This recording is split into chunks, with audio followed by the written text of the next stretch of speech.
My daughter-in-law Jessica told me I was nothing but a financial burden now that you've lost your pathetic little job, and that I should stop expecting handouts and figure out how to support yourself like other unemployed seniors. She had no idea she was speaking to Margaret Elizabeth Thornfield, former CEO, and current majority shareholder of Thornfield Holdings, the private equity firm that owned 78% of Pinnacle Marketing Solutions, the very company where Jessica worked as regional sales director, earning her dearest zero annual salary through the investment portfolio I had built over 43 years of strategic business acquisitions. My name is Margaret Elizabeth Thornfield. I'm 70 years old, and this story begins on September when I was unexpectedly laid off from my position as a senior customer service representative at Henderson Insurance, a modest $45,000 per year job that I had taken 3 years earlier, not out of financial necessity, but as part of a comprehensive market research strategy to understand how mid-level service companies operated and whether they deserved investment consideration from my private equity portfolio. To my family, particularly my son David and his wife Jessica, I was simply Grandma Maggie, a widow living in a small ranch house in suburban Columbus, Ohio, who had been forced to take a basic office job after my husband's death to make ends meet. They saw me as someone who needed their occasional financial help, their patient explanations about modern technology, and their gentle guidance about realistic expectations for someone my age in today's competitive job market. The modest 3-bedroom ranch house on Maple Street in Worthington, where I had lived for the past 8 years, appeared to casual observers as the simple retirement home of a former middle manager, living on a combination of Social Security, a modest pension, and part-time employment income. The traditional furniture that I had selected from Ashley Home Store, family photographs from David's childhood arranged on end tables throughout the living room, and understated decor in neutral tones suggested limited financial resources and the kind of careful budgeting that many adult children expect from elderly parents who have transitioned from full-time careers to fixed-income retirement living. David and Jessica visited perhaps once monthly during obligatory family dinners that Jessica would reluctantly agree to attend, usually bringing takeout from Olive Garden or Panera because, as she often mentioned, it's easier than expecting someone your age to handle cooking for a group. During these visits, they would sit politely in my modest living room, making conversation about Jessica's latest sales achievements and David's progress in his accounting position at a regional CPA firm, while Jessica's eyes would periodically scan my simple furnishings with what I recognized as a mixture of pity and relief that they wouldn't need to worry about supporting an elderly relative who clearly lived within her limited means. The kitchen where I served them coffee and store-bought cookies featured standard appliances from Sears that were perhaps 12 years old, a small dining table with 4 chairs that had served me well since my husband Robert's death 9 years earlier, and the kind of practical dishware and simple linens that suggested someone who had learned to live comfortably but frugally during their retirement years. My bedroom contained a modest queen-size bed with a traditional oak dress, family photos from happier times when Robert and I had traveled together to destinations like Branson, Missouri and Gatlinburg, Tennessee, and a small television that I used to watch the evening news and occasional programming on the Game Show Network. Jessica, my 38-year-old daughter-in-law, had built what she considered a highly successful career as regional sales director at Pinnacle Marketing Solutions, where she managed 12 sales representatives across Ohio, Indiana, and Kentucky, consistently exceeding her quarterly targets and earning recognition as one of the company's top performers throughout the Midwest region. She drove a leased 2023 BMW X5 that she frequently mentioned cost more than most people make in 6 months, lived with David in Alzan colonial home in Upper Arlington's prestigious Riverside Green subdivision, and had cultivated a carefully constructed image as a dynamic professional who had made something of herself through superior business instincts and modern strategic thinking. Her professional wardrobe consisted of designer suits from Ann Taylor and Banana Republic, accessories from Coach and Michael Kors, and the kind of confident bearing that suggested someone who believed she understood exactly how contemporary business operations worked and what it took to succeed in today's competitive corporate environment. Jessica's LinkedIn profile, which she updated frequently with professional achievements and industry insights, described her as a results-driven sales leadership professional with proven track record in B2B client relationship management and strategic market development, accompanied by a professional headshot that projected competence and authority. The Columbus business community knew Jessica as someone who attended networking events at the Greater Columbus Chamber of Commerce, participated in professional development seminars at The Ohio State University Fisher College of Business, and maintained active membership in the Central Ohio Professional Women's Association, where she occasionally spoke about leveraging digital marketing strategies for contemporary sales excellence and building client relationships in the modern B2B environment. Her business cards, printed on premium cardstock with raised lettering, listed her various professional certifications and her direct phone line at Pinnacle Marketing Solutions downtown Columbus headquarters. What Jessica completely failed to understand was that her impressive corner office on the 14th floor of the Huntington Center, her company-issued MacBook Pro and iPhone, her quarterly bonus structure that had enabled her comfortable lifestyle, her reserved parking space in the executive garage, and even her access to the company's executive dining room all existed because of strategic decisions I had made in corporate boardrooms throughout the night. When I was building the investment empire that would eventually purchase and restructure dozens of struggling mid-market companies throughout Ohio, Indiana, Michigan, and Kentucky, during our monthly family gatherings, Jessica would describe her latest business successes with the confident authority of someone who believed she had earned her position through individual merit and superior understanding of contemporary corporate strategy. She would explain complex sales metrics and client relationship management techniques, with the patient condescension typically reserved for educating someone who had clearly never operated at her professional level or understood the sophisticated requirements of modern business leadership. The key to success in today's market is understanding integrated digital marketing approaches and multi-channel client engagement strategies, Jessica would explain while gesturing with her manicured hand, occasionally glancing at me with the expression of someone delivering valuable wisdom to a relative who had obviously never been exposed to such advanced business concepts. These are highly sophisticated methodologies that require years of professional development and continuous education to master effectively. David, my 43-year-old son, had always been somewhat intimidated by Jessica's professional confidence and business achievement. As a senior accountant at Morrison Kellerman and Associates, a mid-sized CPA firm in downtown Columbus, he earned a respectable $85,000 annually preparing tax returns and conducting audits for small businesses and individual clients throughout Central Ohio. His work was competent and reliable, but it lacked the glamour and high-profile client interactions that characterized Jessica's sales career, leading him to defer to her expertise whenever business or financial topics arose during family conversation. Jessica really understands how these corporate environments work, David would say with genuine admiration when discussing my employment situation at Henderson Insurance. She's been incredibly successful at Pinnacle, and her insights about professional development and career advancement could probably help you navigate some of the challenges you're facing in today's job market, Mom.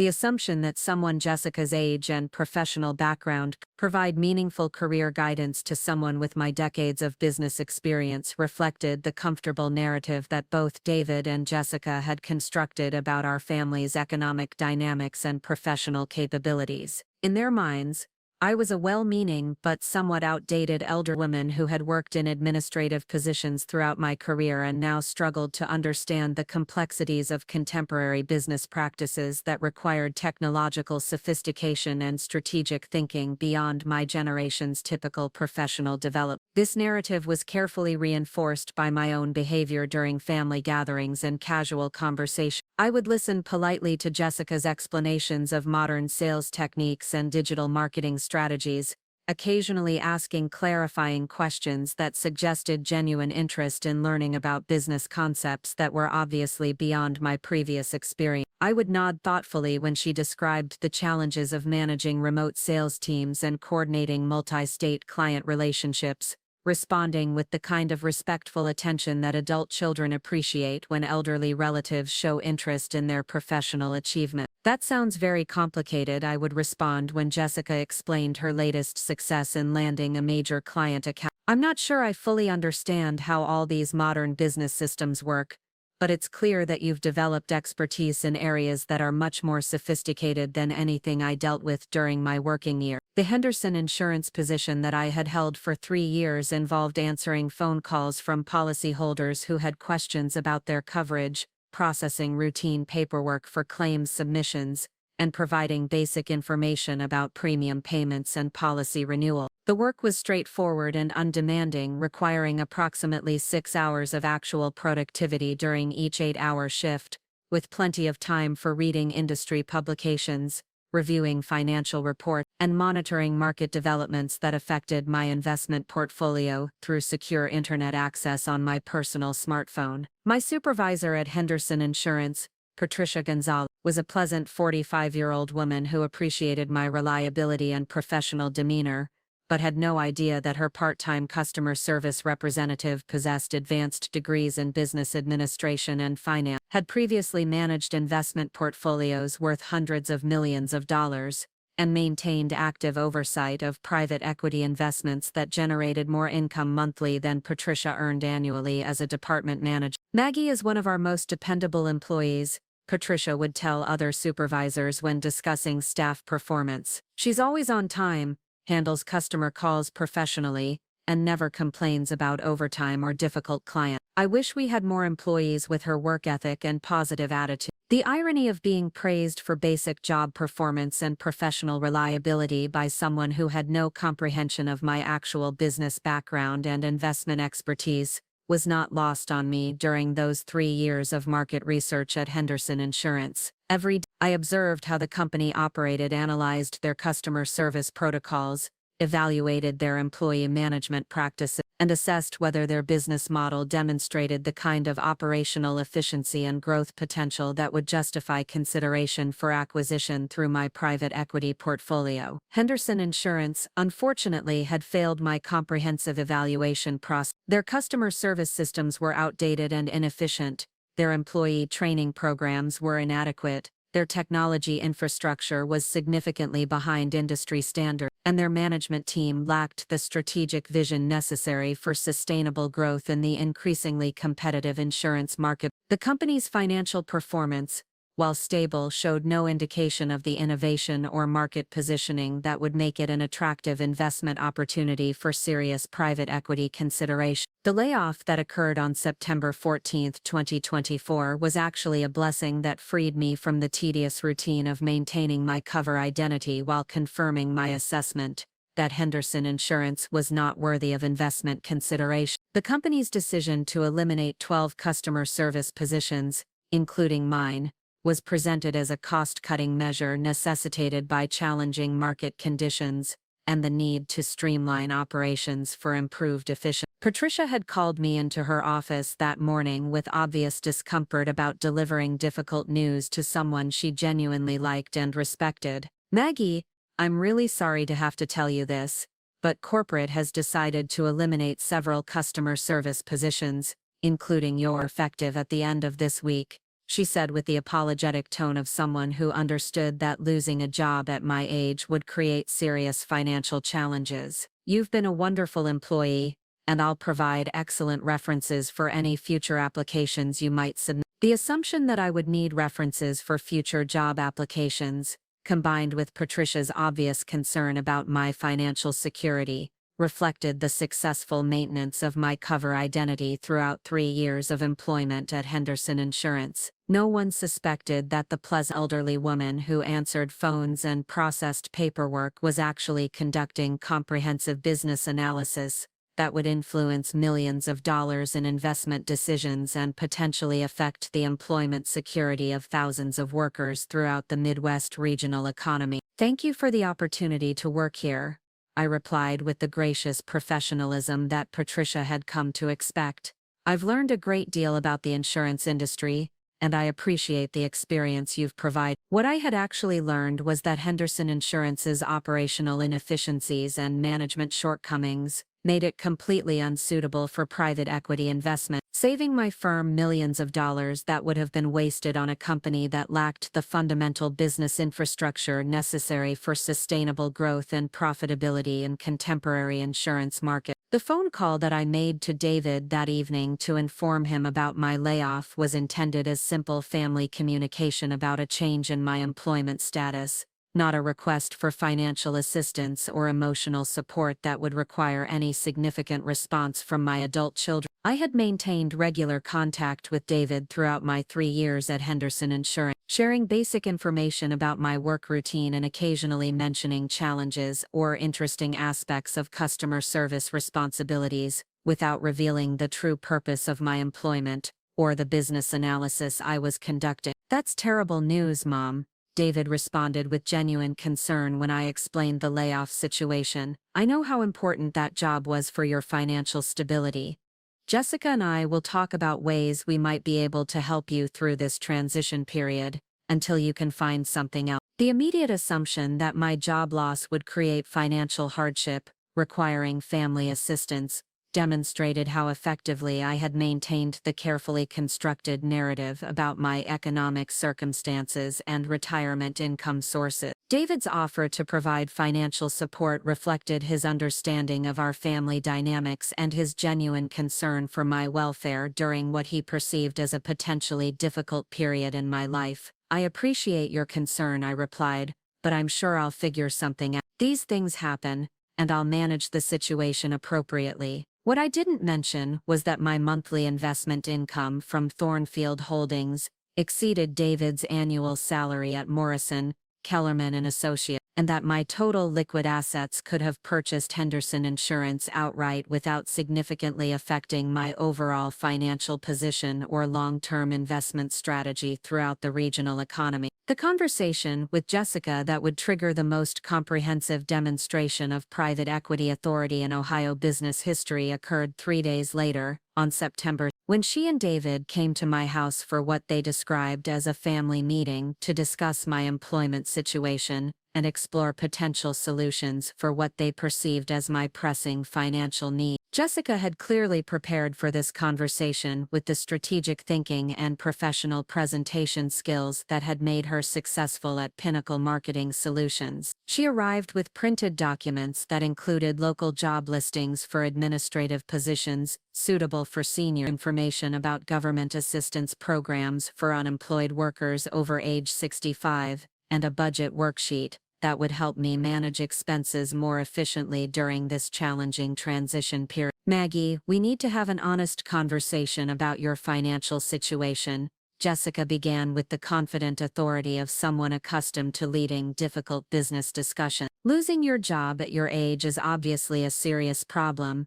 and we want to help you develop a realistic plan for moving forward." The condescending tone that suggested Jessica believed she was dealing with someone who lacked the cognitive capacity or business experience to handle complex financial planning reflected her comfortable assumptions about elderly relatives and their need for guidance from younger family members who understood contemporary economic reality. "We've researched some options that might work for someone in your situation," she continued, consulting her printed materials with the efficiency of a sales presentation. "There are several part-time positions available for seniors, mostly retail or food service, that could provide basic income while you apply for government assistance program." The suggestion that I should consider retail or food service employment while applying for government assistance programs revealed Jessica's fundamental misunderstanding of my actual qualifications, professional background,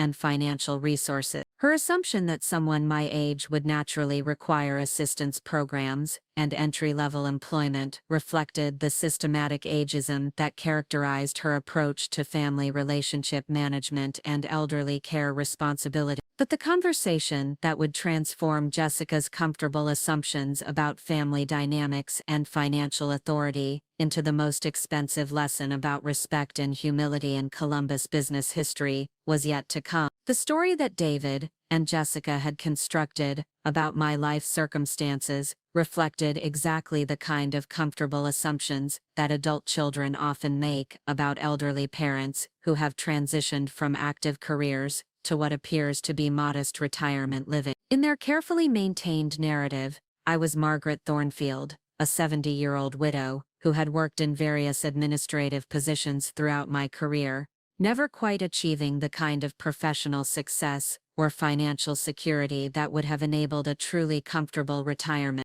According to their version of family history, I had met my husband Robert while we were both working as junior employees at a regional insurance company in the late 90s. Robert had eventually advanced to become a claims supervisor, while I had remained in customer service and administrative support roles throughout my working years, never developing the ambition or business acumen necessary for significant career advancement. When Robert died of a heart attack 9 years earlier, he had left me with a modest life insurance settlement, a small pension from his insurance company employment, and the mortgage-free ranch house in Worthington that we had purchased together. This narrative explained my need to continue working well past traditional retirement age, my simple lifestyle and modest furnishings, and my apparent lack of sophisticated financial planning or investment knowledge. It also justified David and Jessica's occasional financial assistance and their patient explanations about modern business practices, technology applications, and economic realities that someone of my generation and limited professional background would naturally find challenging to understand. During family gatherings, holiday celebrations, and casual conversations, this story was reinforced through countless small interactions and assumptions that demonstrated how thoroughly David and Jessica believed their own version of my life story. When Jessica discussed her latest business successes at Pinnacle Marketing Solutions, she would speak with the automatic assumption that I had never operated at her professional level or encountered the kind of sophisticated business challenges that characterized her daily responsibility. The corporate environment has become incredibly complex since your working days, Maggie, Jessica would explain with the patient tone of someone educating a relative about developments that had occurred beyond their direct experience. Today's sales professionals need to understand integrated digital marketing platforms, customer relationship management software, and multi-channel engagement strategies that require continuous professional development and technological adaptation. The assumption that my working days had ended before the emergence of sophisticated business technology and strategic marketing approaches reflected Jessica's comfortable belief that I had concluded my career during an era when business operations were simpler and less demanding than contemporary corporate environments. She genuinely believed that someone of my age and background would find modern business practices overwhelming and incomprehensible. David's participation in maintaining this family narrative was more subtle but equally revealing of how thoroughly he had accepted the story about his mother's limited professional background and current financial circumstance. As a CPA with Morrison, Kellerman and Associates, David understood financial planning and investment principles well enough to recognize when someone possessed sophisticated knowledge about business operations and wealth management strategy. However, his interactions with me consistently reflected the assumption that I had never developed expertise in areas beyond basic household budgeting and simple retirement planning. When discussing my employment situation at Henderson Insurance, David would offer gentle advice about updating my resume, improving my interview skills, and managing the financial challenges that someone my age would naturally face when competing for entry-level positions in today's demanding job market. "Mom, you might want to consider taking some basic computer classes at the community center," David suggested during one of our conversations about my work routine at Henderson Insurance. A lot of employers now expect even customer service representatives to be comfortable with spreadsheet applications and database management systems that probably weren't part of your original training. The recommendation that I should take basic computer classes to improve my employment prospects revealed David's genuine ignorance about my actual technological capabilities and professional background. While he was suggesting community center courses in elementary spreadsheet application, I was using advanced financial analysis software to monitor real-time market developments affecting my investment portfolio and coordinate strategic decisions with private equity partners throughout the Midwest and Great Lakes region. Jessica's professional success at Pinnacle Marketing Solutions had created additional validation for the family narrative about comparative business expertise and career achievement levels. Her consistent recognition as one of the company's top performers, her promotion to regional sales director, and her increasing responsibility for managing larger client accounts and supervising additional sales representatives demonstrated the kind of upward career trajectory that seemed to confirm her superior understanding of contemporary business operations. The downtown Columbus office, where Jessica worked, occupied prestigious space on the 14th floor of the Huntington Center,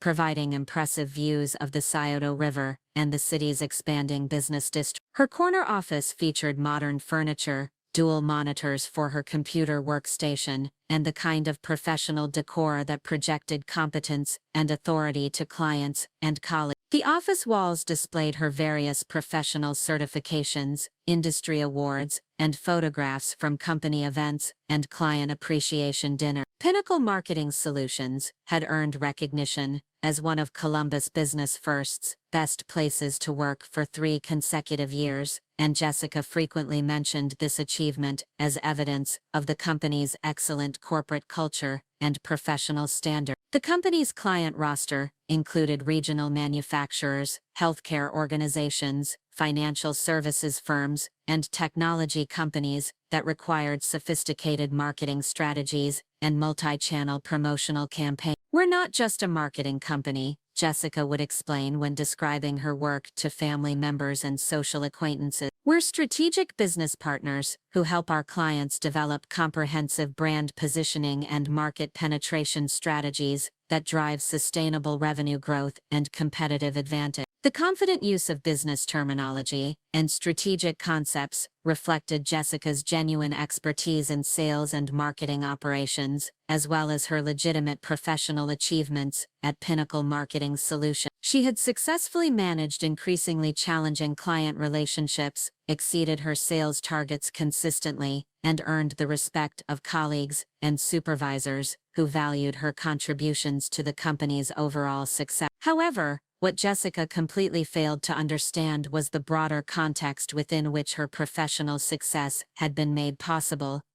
Pinnacle Marketing Solutions' transformation from a struggling regional firm to a thriving strategic marketing company had been achieved through a comprehensive restructuring process that began in 2018 when Thornfield Holdings acquired a controlling interest in the company through a carefully orchestrated private equity transaction. The acquisition had been preceded by 18 months of detailed analysis that evaluated Pinnacle's market position, operational efficiency, management capabilities, and growth potential within the increasingly competitive Midwest marketing industry. The analysis had identified significant opportunities for improvement in technology infrastructure, staff development, client acquisition strategies, and operational systems that could transform the company from a marginal regional player into a dominant force in Ohio's business services sector. The restructuring process had included substantial capital investment in new technology systems, comprehensive staff training programs,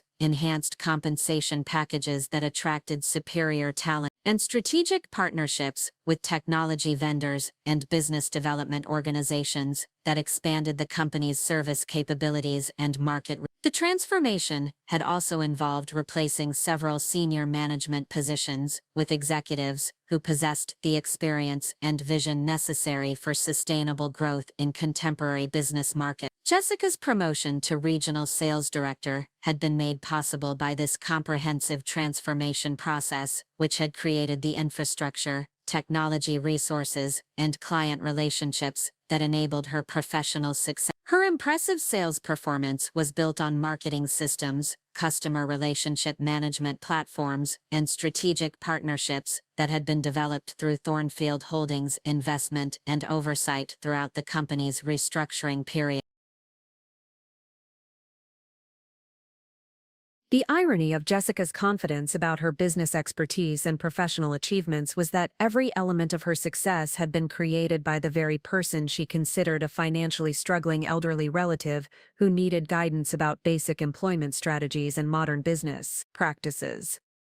The corner office, the B&W lease, the quarterly bonuses, and the professional recognition all existed because of strategic decisions I had made to transform Pinnacle Marketing Solutions into the kind of company that could provide excellent career opportunities for talented professionals. But Jessica's ignorance about the source of her professional advantages extended beyond simple lack of awareness about corporate ownership structures. Her entire understanding of contemporary business operations was filtered through the assumption that successful companies naturally developed the kind of sophisticated systems and resources that she had always taken for granted at Pinnacle Marketing Solutions. During conversations about business strategy and market development, Jessica would describe industry trends and competitive challenges with the authority of someone who believed she understood how successful companies operated and what distinguished thriving organizations from struggling competitors. She would analyze client relationship management, marketing technology applications,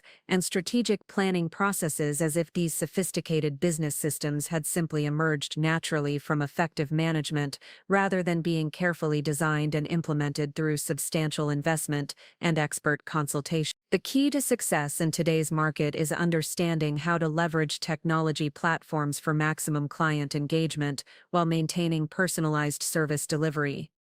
Jessica would explain when discussing her work with potential clients. Companies that fail to invest in integrated marketing systems and comprehensive staff development programs simply can't compete effectively against organizations that understand contemporary business requirements. The confident analysis of what distinguished successful companies from struggling competitors revealed Jessica's fundamental misunderstanding of how business transformation actually occurs. Her assumption that companies naturally developed sophisticated systems and competitive advantages through effective management alone demonstrated her ignorance about the role of strategic investment, expert consultation, and comprehensive restructuring in creating the kind of organizational capabilities that she had always experienced at Pinnacle Marketing Solutions. This misunderstanding extended to her assessment of other companies and business opportunities throughout the Columbus area. Jessica would frequently comment on companies that appeared to be struggling with outdated technology, ineffective marketing strategies, or operational inefficiency, expressing surprise that their management teams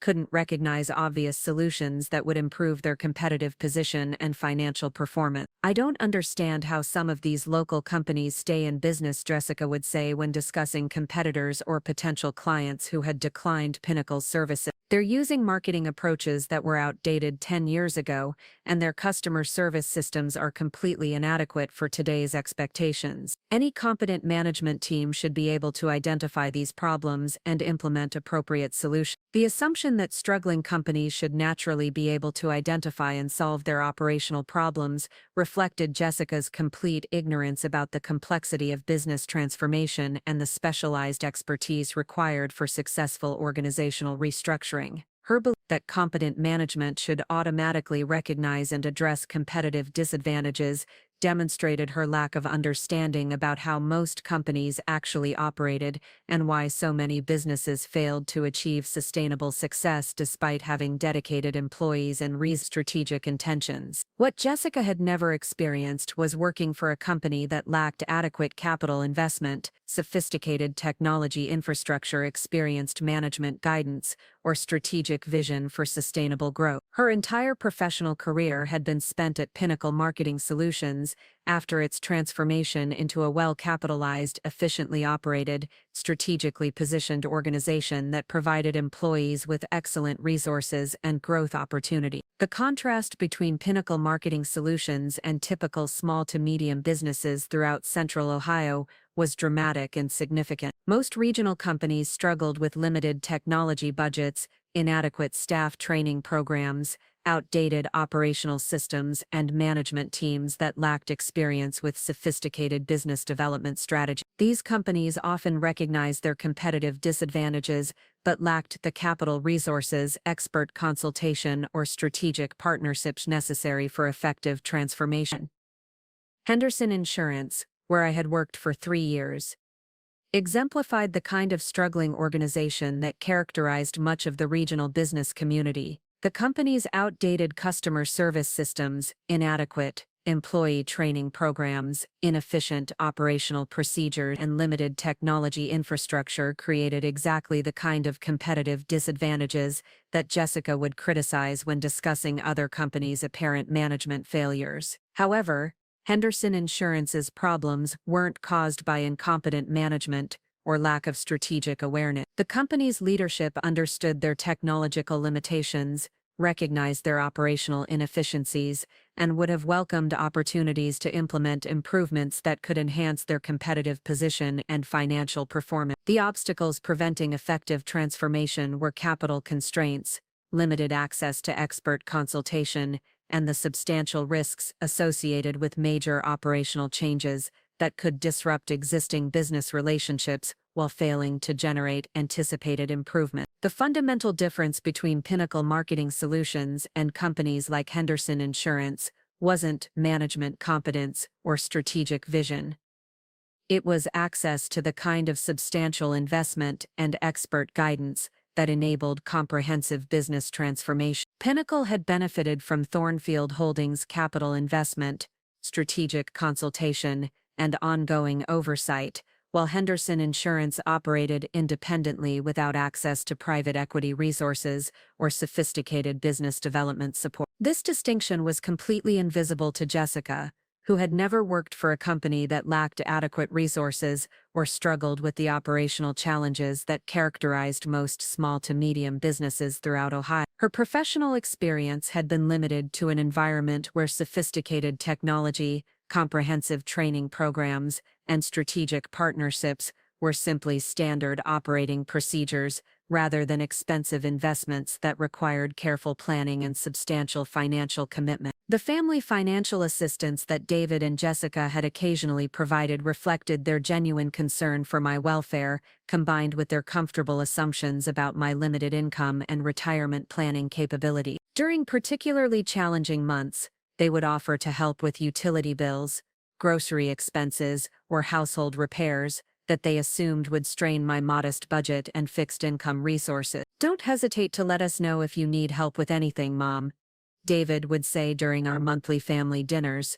"Jessica and I are doing well financially, and we want to make sure you're comfortable and not worrying about basic expenses." The generous offers of financial assistance reflected David's caring nature and his understanding of what he perceived as my economic circumstance. His willingness to help with household expenses demonstrated the kind of family loyalty and elderly care responsibility that distinguished respectful adult children from those who ignored their parents' needs during retirement years. Jessica's participation in these assistance offers was more calculated and conditional, reflecting her business-oriented approach to family relationship management. She would suggest specific assistance programs and budgeting strategies that could help me manage expenses more efficiently, maintaining appropriate financial boundaries that wouldn't create dependency relationships or ongoing obligations that might affect their own lifestyle and financial planning goals. "We want to help, but we also think it's important for you to maintain as much independence as possible,"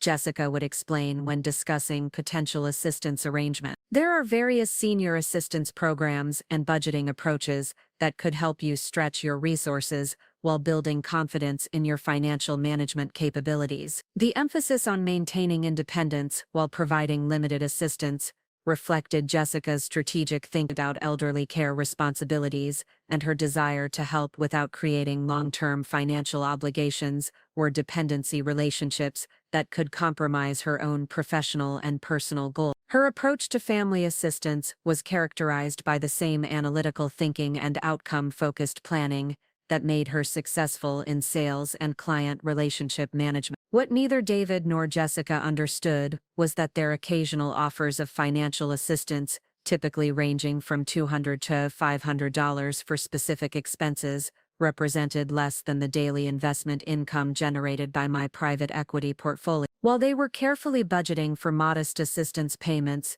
that wouldn't strain their household finances, my monthly investment returns exceeded their combined annual salaries and could have resolved any legitimate financial challenges they might face throughout their entire career. The irony of receiving financial assistance from family members whose comfortable lifestyle was subsidized by my business investments was not lost on me during those conversations about household budgeting and expense management. Every dollar that David and Jessica offered to contribute to my utility bills or grocery expenses was ultimately generated by economic activity that I had created through strategic business investments and private equity development throughout the regional economy. But maintaining the family narrative about my limited financial resources and modest retirement circumstances served important strategic purposes that extended beyond simple market research and business analysis. The false identity enabled me to observe family character development,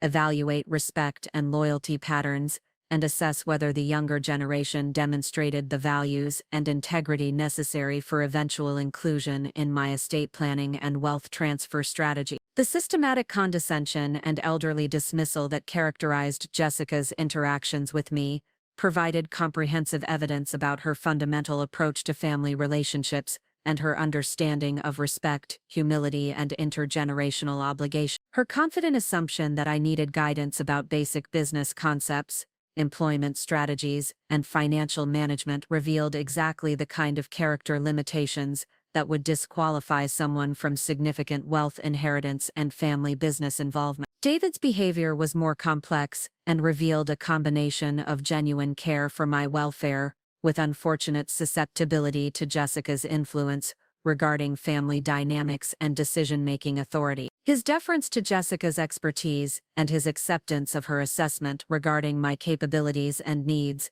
demonstrated concerning patterns that would require careful evaluation before determining his role in future family financial planning and estate distribution strategy. The employment situation at Henderson Insurance had provided 3 years of comprehensive character assessment and family relationship evaluation that would prove invaluable when the time came to implement consequences for systematic disrespect and elderly dismissal. Every condescending comment, every patient explanation of basic concepts, every offer of limited financial assistance, and every assumption about my cognitive limitations and professional capabilities had been carefully documented and would be considered when determining appropriate responses to family loyalty violations and respect failures. The layoff from Henderson Insurance on September marked the end of my market research period and the beginning of a family relationship evaluation process that would determine whether David and Jessica possessed the character and values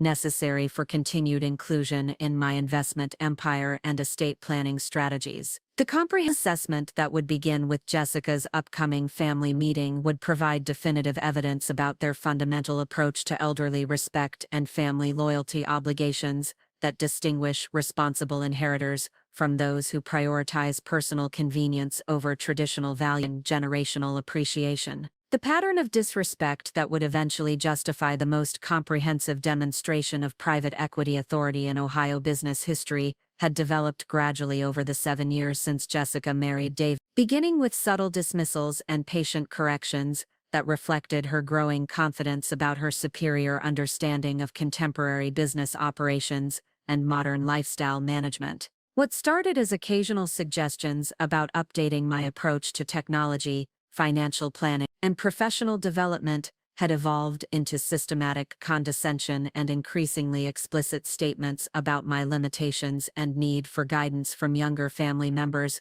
who understood current economic reality. The earliest incidents had been so subtle that they could easily be dismissed as well-intentioned advice from a daughter-in-law who genuinely wanted to help an elderly relative navigate the challenges of aging in a rapidly changing world. During our first Christmas dinner together in 2017, Jessica had gently suggested that I might benefit from learning to use online banking and digital payment systems that would make financial management easier and more convenient for someone your age. Maggie, you really should consider setting up automatic bill payments and electronic banking, Jessica had said while helping clear dishes from the dining room table. It would eliminate all that paperwork and check writing that must be so time-consuming and confusing to manage manually. Assumption that manual check writing and paper-based financial management would be confusing for someone my age reflected Jessica's comfortable belief that elderly people naturally struggled with basic organizational tasks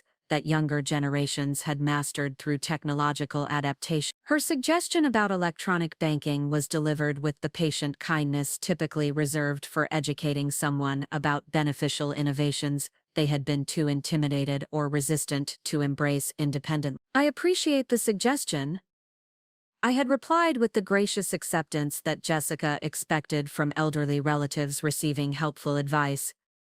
I'm probably just set in my ways, but I'll certainly consider exploring those options when I feel ready to make changes. The response that suggested I was set in my ways, rather than deliberately maintaining paper-based systems for strategic reasons, had reinforced Jessica's assumptions about elderly resistance to technological change and provided validation for her role as a helpful family member, offering guidance about modern convenient improvements. By 2018, Jessica's suggestions had become more frequent and explicit, encompassing not just financial management, but also shopping preferences, entertainment choices, and social activities that she believed would be more appropriate and beneficial for someone in my circumstance. During family gatherings, she would offer detailed advice about senior discounts, community programs for elderly residents, and lifestyle modifications that could help me make the most of your retirement years while staying within a realistic budget. There are so many programs available for seniors now, Jessica would explain while browsing through community center brochures on her smartphone. You could take pottery classes, join walking groups, or participate in book clubs specifically designed for people your age. It would be much better than spending so much time alone at home. The characterization of my time at home as loneliness that needed to be addressed through age-appropriate social programming reflected Jessica's assumption that elderly people required structured activities and supervised socialization to maintain emotional well-being and cognitive function. Her recommendations about pottery classes and walking groups demonstrated her belief that I lacked the initiative or knowledge necessary to identify meaningful activities independently. The suggestion that I needed to stay within a realistic budget while participating in senior programs revealed Jessica's comfortable assumptions about my financial limitations and her understanding of appropriate spending patterns for elderly people living on fixed income. Her concern about budget management reflected her perception of my economic circumstances and her desire to help me make responsible financial decisions that wouldn't create hardship or dependence. During this period, Jessica also began offering advice about clothing choices, grocery shopping strategies, and household management approaches that would be more suitable for someone my age and circumstance. Her suggestions consistently emphasized practicality, economy, and simplicity rather than personal preference or individual choice, reflecting her assumption that elderly people should prioritize basic needs over personal satisfaction or aesthetic consideration. You might want to shop at stores like Walmart or Aldi instead of Kroger, Jessica suggested during one of our conversations about household expenses. The prices are much better for basic groceries, and you don't really need to worry about specialty items or gourmet products when you're cooking for just one person. The recommendation that I should shop at discount retailers rather than maintaining my preference for higher quality grocery stores reflected Jessica's assessment of my financial situation and her understanding of appropriate spending priorities for elderly people who needed to stretch every dollar during retirement years. Her assumption that I didn't need specialty items or gourmet products demonstrated her belief that elderly people should accept reduced standards of living and simplified lifestyle choices that accommodated their limited resources. By 2019, Jessica's pattern of helpful suggestions had evolved into more direct corrections and explanations about my apparent misunderstanding of contemporary business practices, technological applications, and economic realities that someone my age would naturally find challenging to comprehend. During conversations about current events, market developments, or business news, Jessica would provide patient clarifications and simplified explanations that assumed I lacked the background knowledge necessary to understand complex economic concepts or strategic business decisions. The stock market is incredibly complicated now compared to when you were younger, Jessica explained during a discussion about retirement planning and investment strategy. There are so many different types of financial instruments and investment vehicles that require specialized knowledge to understand properly. That's why it's probably better for someone your age to stick with simple savings accounts and CDs, rather than trying to navigate complex investment options. The assertion that contemporary investment markets were too complicated for someone my age to understand reflected Jessica's assumption that elderly people lacked the cognitive flexibility and learning capacity necessary for sophisticated financial planning. Her recommendation that I should limit myself to simple savings accounts and CDs demonstrated her belief that complex investment strategies were beyond my intellectual capabilities and risk tolerance. What Jessica couldn't have known was that while she was explaining why elderly people shouldn't attempt sophisticated investment strategies, I was actively managing a diversified portfolio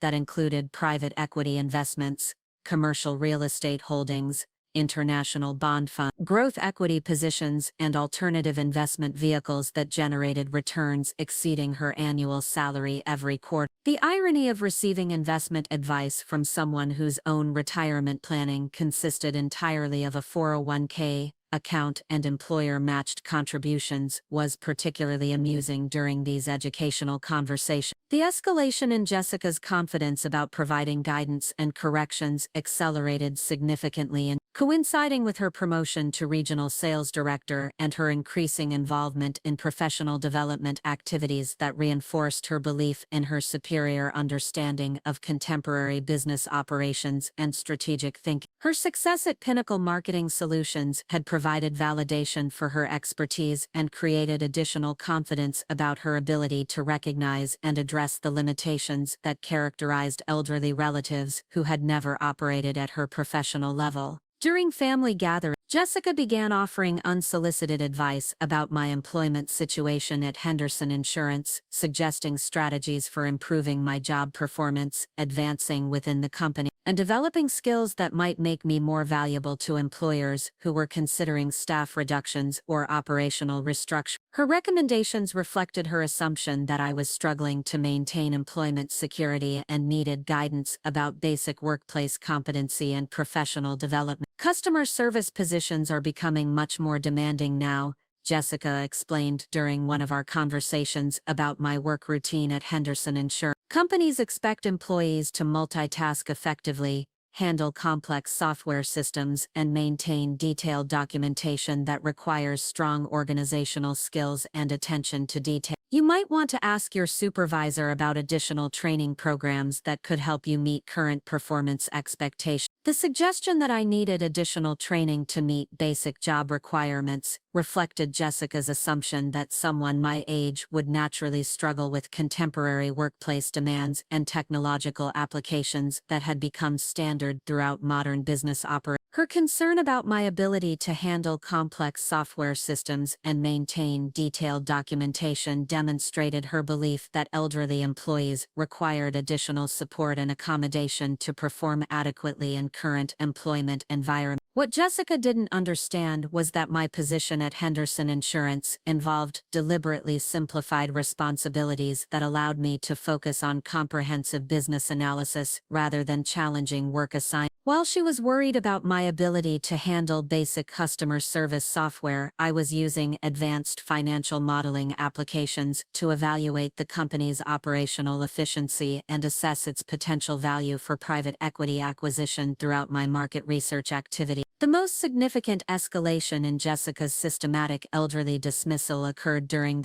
when she began making explicit comments about my cognitive limitations and need for assistance with basic decision-making processes that had become too complex for someone my age to manage independently. These statements marked a crucial transition from helpful suggestions to direct challenges to my competence and autonomy. During Christmas dinner at David and Jessica's house, I had mentioned reading an article about emerging markets and international investment opportunities in developing economies. Jessica's response revealed her fundamental assumptions about elderly intellectual capabilities and her comfortable belief that someone my age couldn't possibly understand sophisticated economic concepts or global business development. Maggie, I don't think you should worry about things like international markets and global economics, Jessica said with the patient tone typically used for redirecting elderly relatives away from topics beyond their comprehension. Those are extremely complex subjects that even professional investors find challenging to understand properly. You should probably focus on simpler topics that are more relevant to your daily life and immediate needs.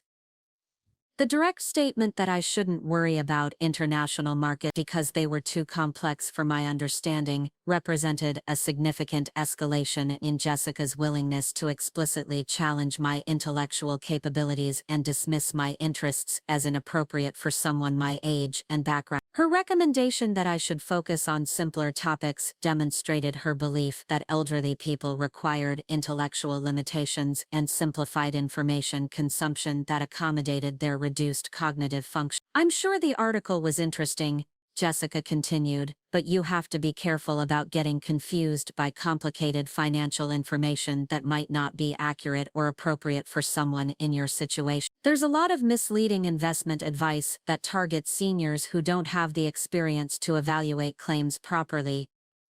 The warning about misleading investment advice and my lack of experience to evaluate claims properly reflected Jessica's assumption that elderly people, particularly vulnerable to financial fraud and manipulation because of their limited understanding of contemporary business practices and their desperate need for investment income during retirement years. Her concern about my exposure to complicated financial information demonstrated her belief that elderly relatives required protection from complex topics that might cause confusion or poor decision. The irony of receiving warnings about investment fraud and misleading financial advice from someone whose comfortable lifestyle was entirely subsidized by my private equity investments and strategic business development was particularly striking during this conversation. While Jessica was explaining why elderly people couldn't properly evaluate investment opportunities, my portfolio was generating returns that exceeded her annual salary and supporting business development projects throughout the Midwest regional economy. During the same holiday gathering, Jessica also made explicit comments about my employment prospects and career limitations that reflected her understanding of appropriate expectations for elderly workers in contemporary business environments. When David mentioned my ongoing employment at Henderson Insurance, Jessica offered detailed analysis about the challenges facing older employees and the realistic career options available for someone my age and background. It's really difficult for people Maggie's age to find good employment opportunities, Jessica explained to other family members who were visiting for the holidays. Most companies prefer younger employees who are more adaptable to new technology and changing business practices. Maggie is lucky that Henderson Insurance was willing to hire someone her age for customer service work, even though it's probably not very challenging or well paid. The characterization of my employment as something I was lucky to obtain despite my age limitations reflected Jessica's assumption that elderly workers faced systematic discrimination and should be grateful for any employment opportunities, regardless of compensation levels or job satisfaction. Her assessment that my position was probably not very challenging demonstrated her belief that elderly employees were naturally assigned to simplified responsibilities that accommodated their reduced capability. The important thing is that she has some income and stays active, Jessica continued.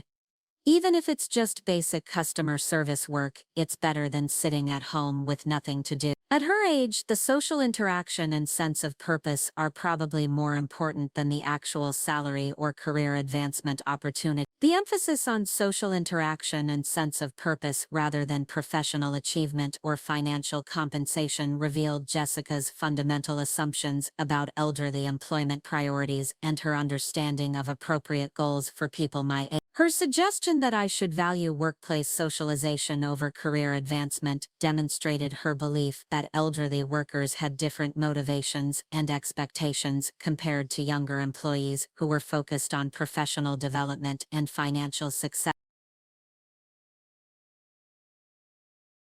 In suburban Phoenix, 43-year-old Sarah Mitchell discovered an old photograph that would unravel her entire reality. What began as spring cleaning became a journey into her past when she noticed something impossible in the background. Before we continue, drop a comment if you've ever experienced déjà vu. The systematic escalation in Jessica's elderly dismissal reached its peak during the spring and summer, when she began making direct statements about my need for assistance with basic life management tasks and her concern about my ability to maintain independence without family supervision and support. These comments represented the culmination of 5 years of gradually increasing confidence about her authority to assess and address my limitations as an elderly relative, requiring guidance and accommodation. During a family barbecue at David and Jessica's house in May 2022, Jessica made explicit comments about my driving abilities and transportation needs that reflected her assessment of appropriate safety limitations for elderly people who might pose risks to themselves and other community members. When I mentioned driving to appointment at my doctor's office, Jessica expressed immediate concern about elderly driving safety and the need for alternative transportation arrangements. "Maggie, I'm really worried about you driving so much at your age," Jessica said with genuine concern that reflected her understanding of elderly safety issues and family responsibility for preventing dangerous situations. Reaction times slow down as people get older, and night vision becomes a real problem. Maybe we should discuss other transportation options that would be safer for you and other drivers. The assumption that my driving presented safety risks because of age-related deterioration in reaction times and vision reflected Jessica's comfortable belief that elderly people naturally experienced cognitive and physical decline that made independent transportation dangerous and irresponsible. Her suggestion about other transportation options demonstrated her willingness to challenge my autonomy and impose restrictions based on her assessment of age-appropriate limitations. There are senior transportation services and ride-sharing programs specifically designed for people your age, Jessica continued. They're much safer than trying to maintain independent driving when reflexes and judgment might not be as reliable as they used to be. The recommendation that you use senior transportation services rather than maintaining independent mobility reflected Jessica's assumption that elderly people required specialized accommodation and supervision rather than continuing to operate as autonomous adults capable of making responsible decisions about their own safety and transportation needs. What Jessica couldn't have known was that my driving record remained completely clean with no citations, accidents or insurance claims throughout my entire adult life, and that my annual physical examinations consistently showed excellent cognitive function and reflexive responses that exceeded average performance for people half my age. While she was expressing concern about elderly driving safety, I was regularly driving to business meetings, investment conferences, and professional consultations throughout the Midwest without any safety issues or performance problems. The final escalation in Jessica's systematic elderly dismissal occurred during the summer of 2022, when she began making explicit statements about my financial management capabilities and her concern about my vulnerability to exploitation, poor decision-making, and potential fraud that could compromise my limited resources and create family obligations for emergency assistance. These comments represented her most direct challenge to my competence and autonomy as an independent adult. During a conversation about household expenses and budget management, Jessica expressed concern about my ability to evaluate financial offers, manage complex billing arrangements, and resist manipulative sales tactics that targeted elderly consumers who lack sophisticated understanding of contemporary business practices and legal protection. "You need to be really careful about people who might try to take advantage of you financially," Jessica warned during a discussion about home improvement estimates and service provider selection. "There are a lot of scammers who specifically target seniors because they know older people might not understand complicated contracts or recognize fraudulent schemes." The warning about financial exploitation and my vulnerability to fraudulent schemes reflected Jessica's assumption that elderly people lacked the business experience and analytical capabilities necessary to evaluate offers, assess risks, and make informed decisions about financial commitments and contractual obligations. Her concern about my ability to understand complicated contracts demonstrated her belief that elderly people required protection and guidance from younger family members who possessed superior knowledge about contemporary business practice. "Maybe you should check with David or me before making any major financial decisions," Jessica suggested, We could help you evaluate whether offers are legitimate and make sure you're not agreeing to anything that might cause problems later. The recommendation that I should obtain approval from younger family members before making major financial decisions represented Jessica's most explicit challenge to my autonomy and competence as an independent adult. Her assumption that I required supervision and protection from financial exploitation reflected her fundamental understanding of elderly limitations and appropriate family intervention strategies. The irony of receiving warnings about financial fraud and suggestions about obtaining family approval for major financial decisions from someone whose comfortable lifestyle was entirely dependent on my business investments and strategic financial management was particularly striking during this conversation. While Jessica was explaining why elderly people needed protection from financial exploitation, I was managing investment decisions that affected thousands of employees and millions of dollars in economic activity throughout the regional business community. But perhaps the most revealing aspect of Jessica's systematic elderly dismissal was her complete comfort with expressing these views publicly during family gatherings, social events, and casual conversations with friends and neighbors. Her confidence about her superior understanding of my limitations and needs reflected her assumption that other people would naturally agree with her assessment and appreciate her responsible approach to elderly family care. During a neighborhood barbecue in July 2022, Jessica discussed my employment situation and living circumstances with several of her friends, describing her concerns about my financial security and her efforts to provide appropriate guidance and assistance for someone my age and background. The conversation revealed her fundamental assumptions about elderly capabilities and the kind of support that responsible adult children should provide for aging parents. David's mother is such a sweet woman,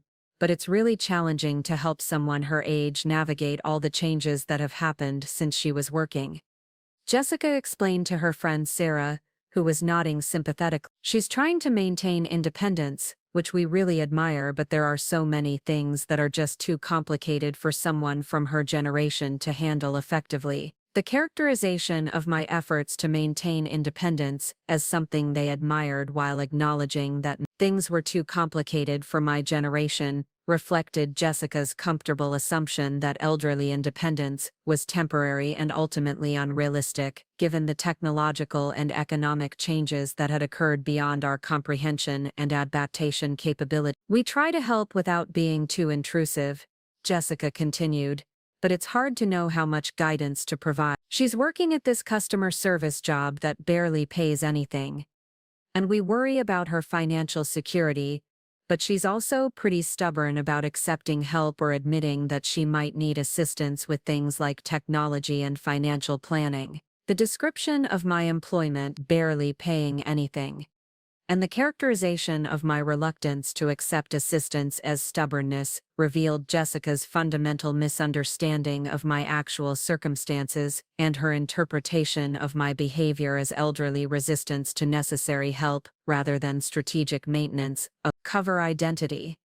These public discussions about my limitations and needs served multiple purposes for Jessica, providing social validation for her responsible approach to elderly family care, while demonstrating her expertise about contemporary business practices and modern lifestyle management. Friends and colleagues who appreciated her thoughtful analysis of complex family situations and her commitment to appropriate elderly support. The systematic escalation in Jessica's elderly dismissal throughout our 7-year relationship had created comprehensive documentation of her fundamental approach to family relationships, respect, obligation, generational authority, that would prove invaluable when the time came to implement consequences for systematic disrespect and character violations. Every condescending comment, every assumption about my limitations, every suggestion about appropriate elderly behavior, every public discussion about my needs and vulnerabilities had been carefully noted and would be considered when determining appropriate responses to family loyalty failures and respect violation. The pattern that had emerged through hundreds of interactions over 7 years revealed Jessica's core beliefs about elderly value, competence, and autonomy,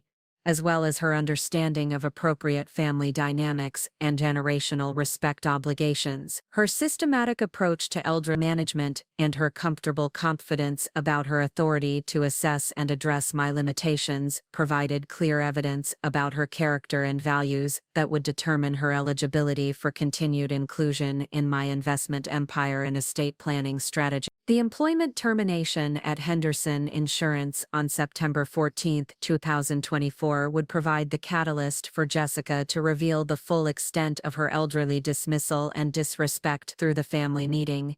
She had planned to address what she perceived as my pressing financial crisis and need for comprehensive assistance and guidance from younger relatives who understood contemporary economic realities and appropriate elderly care strategies.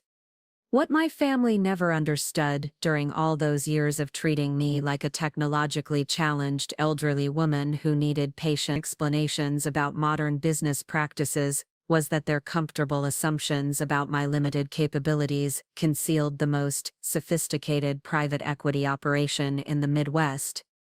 An empire that operated so seamlessly and efficiently that its very invisibility had become its greatest strategic advantage and my family's most dangerous vulnerability when it came to their continued financial security and lifestyle maintenance. The modest ranch house on Maple Street in Worthington, where I had lived for 8 years, which David and Jessica considered evidence of my reduced circumstances and simple retirement lifestyle, actually served as the primary coordination center for Thornfield Holdings' regional investment network. Behind the unremarkable exterior and traditional furnishings lay institutional-grade financial management systems worth over $2.3 million, quantum-encrypted communication networks providing real-time connectivity to global market and private equity infrastructure that maintained 24/7 coordination with investment institutions throughout North America, while enabling immediate response to market opportunities affecting billions of dollars in regional economic development. The living room where Jessica had spent countless hours explaining basic business concepts to me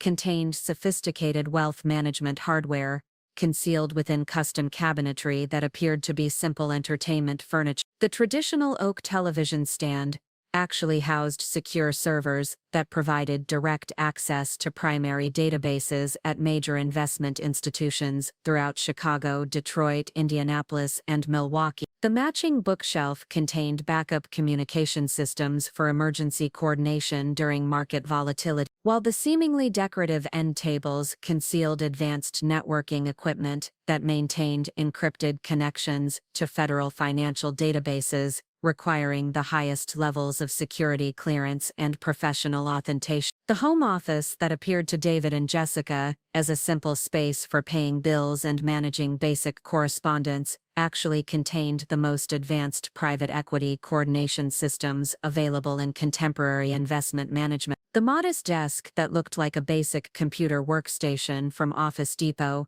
actually supported 3 concealed monitors that could be deployed for comprehensive market analysis, while the traditional filing cabinets contained secure storage for confidential investment documents and regulatory compliance materials that affected thousands of employees and millions of dollars in economic activity throughout the regional business community. But perhaps the most sophisticated aspect of my home-based operations was the advanced communication infrastructure that enabled real-time coordination with investment professionals, regulatory officials, and business development specialists throughout multiple time zones and international markets. The internet connection that appeared to be standard residential service actually operated through dedicated fiber optic lines, providing symmetrical gigabit speeds with military-grade encryption protocols that met federal requirements for sensitive financial communications and cross-border investment coordination.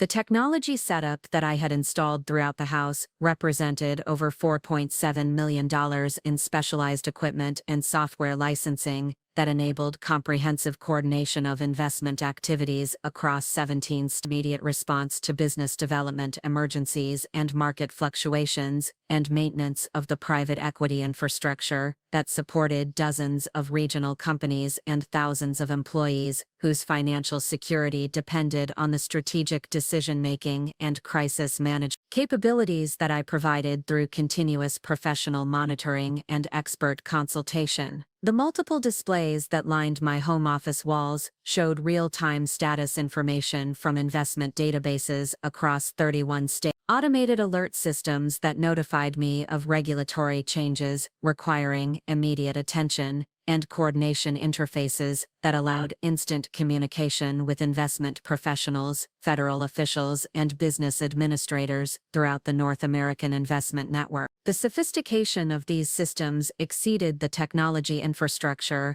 available at most regional banks and investment firms, enabling me to operate with the efficiency and analytical capabilities typically associated with major Wall Street institutions. But beyond the physical infrastructure that supported my private equity coordination responsibility, what made my operations particularly powerful was the comprehensive network of professional relationships and business partnerships that I had developed throughout my 47-year career in investment management and strategic business development. The daily communications that my family occasionally overheard weren't casual conversations with retired colleagues discussing grandchildren and retirement activities.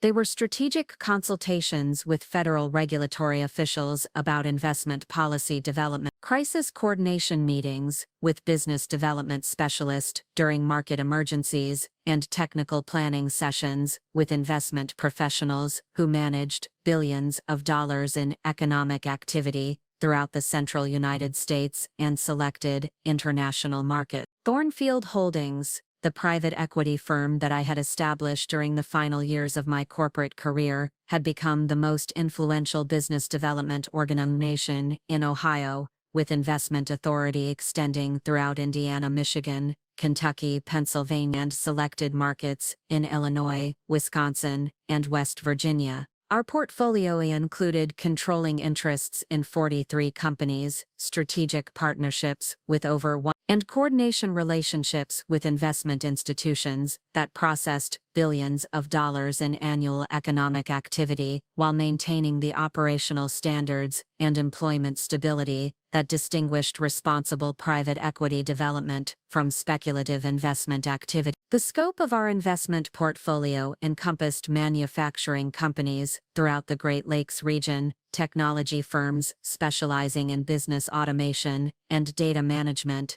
healthcare organizations providing services throughout rural and suburban communities, financial services companies offering specialized business banking and investment coordination, and strategic infrastructure projects that supported regional economic development and community improvement initiatives throughout the Midwest and selected markets in adjacent regions. Each investment decision that we made affected hundreds or thousands of employees, influenced regional economic development patterns, and contributed to community stability and growth throughout markets that had been devastated by previous industrial decline and economic displacement. Our approach to private equity development emphasized long-term sustainability, employee welfare, and community benefit rather than short-term profit maximization and asset extraction that characterized many contemporary investment strategies. The companies in our portfolio included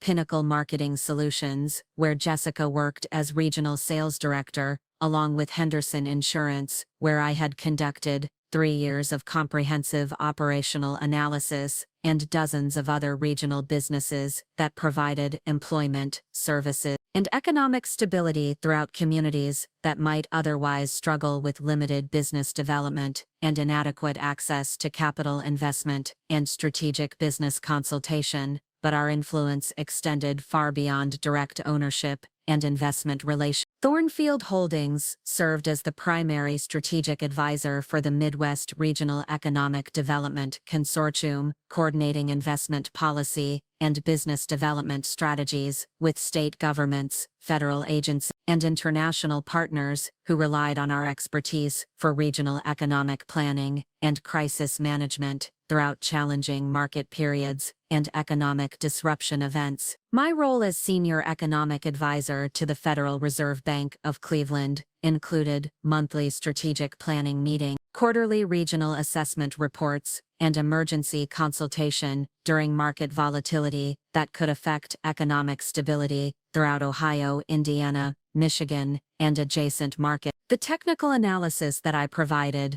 influenced federal monetary policy, regional investment allocation, and crisis response protocols that protected thousands of businesses and millions of workers throughout the Great Lakes region during periods of economic uncertainty and market disruption. The professional relationships that I maintained with senior executives at major corporations throughout the Midwest enabled comprehensive coordination of business development initiatives, strategic partnerships, and investment projects that created employment opportunities and economic growth, while maintaining the operational standards and community involvement that distinguished responsible business development from exploitative investment practices that prioritized profit extraction over regional welfare and long-term sustainability. My advisory positions with the Securities and Exchange Commission's Regional Investment Oversight Division, the Treasury Department's Private Equity Monitoring Program,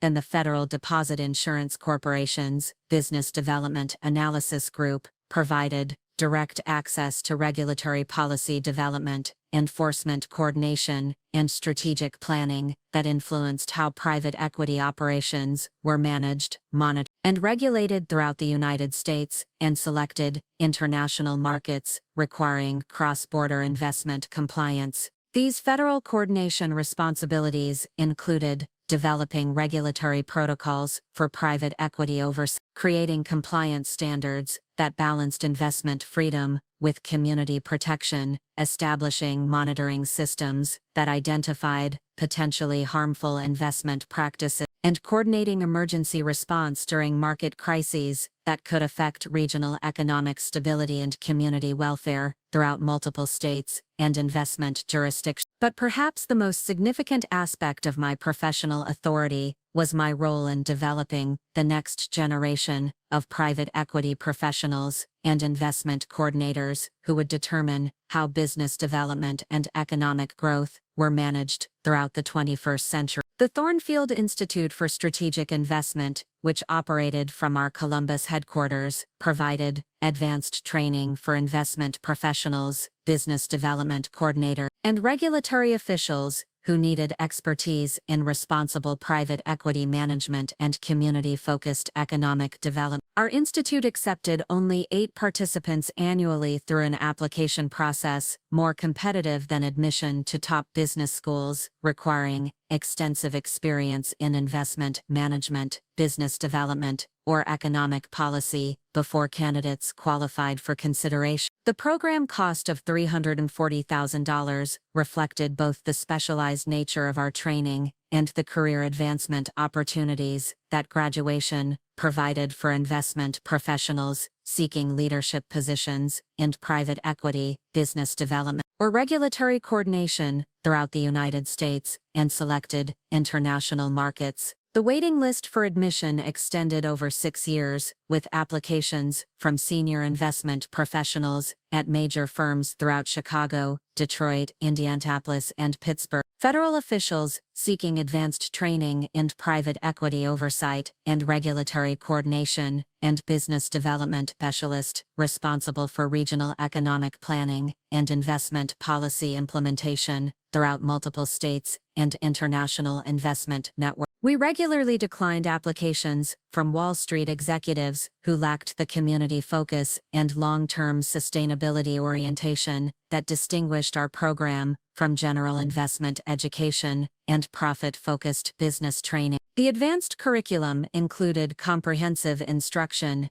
and community-focused investment analysis, sustainable business development strategies, regulatory compliance and federal coordination protocols, crisis management during economic disruption events, and strategic planning for multi-generational economic stability that balanced growth objectives with community welfare and employment security throughout regional markets and investment jurisdictions. Our graduates manage investment portfolios for federal agencies throughout the Great Lakes region, coordinated business development operations for major metropolitan areas, including Columbus, Cincinnati, Cleveland, Detroit, Indianapolis, and Milwaukee, and supervised economic development initiatives for state governments that handled billions of dollars in annual investment activity throughout the central United States and selected international markets requiring sophisticated regulatory coordination and federal compliance oversight. The professional network that had developed through our institute included direct relationships with senior executives at every major investment firm throughout the Midwest, federal officials responsible for regional economic coordination and regulatory oversight, and business development professionals who managed economic planning for state governments, federal agencies, and international investment organizations throughout North America and selected and emerging markets that required and advanced regulatory coordination and cross-border investment compliance. My daily routine, which my family observed during their infrequent visits and interpreted as simple retirement activities, typical of elderly people living on fixed income, actually included coordinating investment operations that affected over 4.8 million employment records throughout the Great Lakes region, supervising emergency response protocols for market disruptions that could affect regional economic stability, and providing strategic consultation for federal officials who relied on accurate regional data for regulatory analysis and investment policy development that influenced national economic planning and international business coordination. The morning schedule that began each day at 4:15 a.m.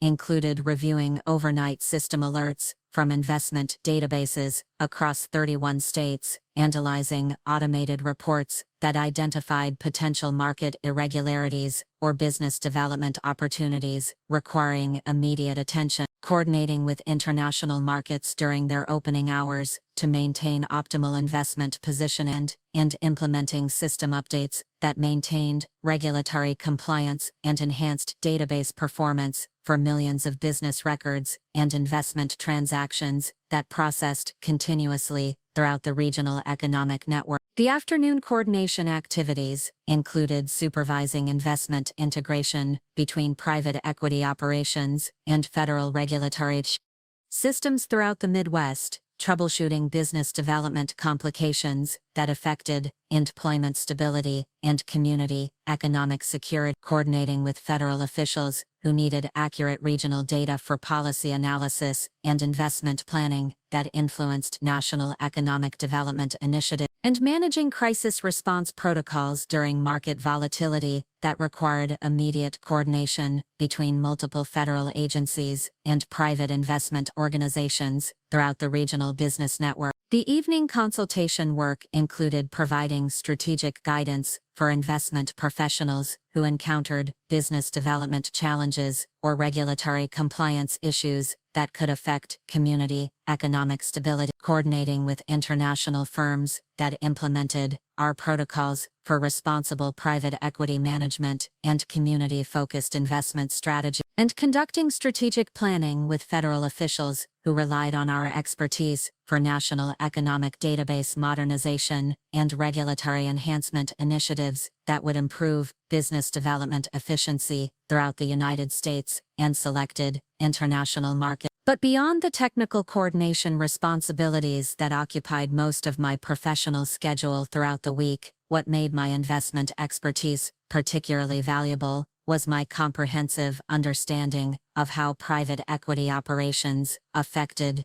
individual communities, families, and workers throughout the Midwest, the Great Lakes region, and selected areas of the southeastern United States where our investment protocols had been implemented successfully for long-term economic stability and community benefit. Every business that received timely investment funding, every worker who maintained employment security during economic downturns, every community that benefited from strategic business development, and every regional economic crisis that was resolved effectively represented the successful implementation of systems and strategies that I had spent decades developing, refining, and maintaining through continuous professional development and regulatory coordination with federal agencies and international investment organizations. The companies in our investment portfolio weren't just business assets, they were community anchors that provided employment stability, economic growth, and social continuity throughout regions that had experienced devastating industrial decline and economic displacement during previous decades. Our investment approach prioritized long-term sustainability over short-term profit maximization, employee welfare over cost reduction, and community development over asset extraction that characterized many contemporary private equity operations.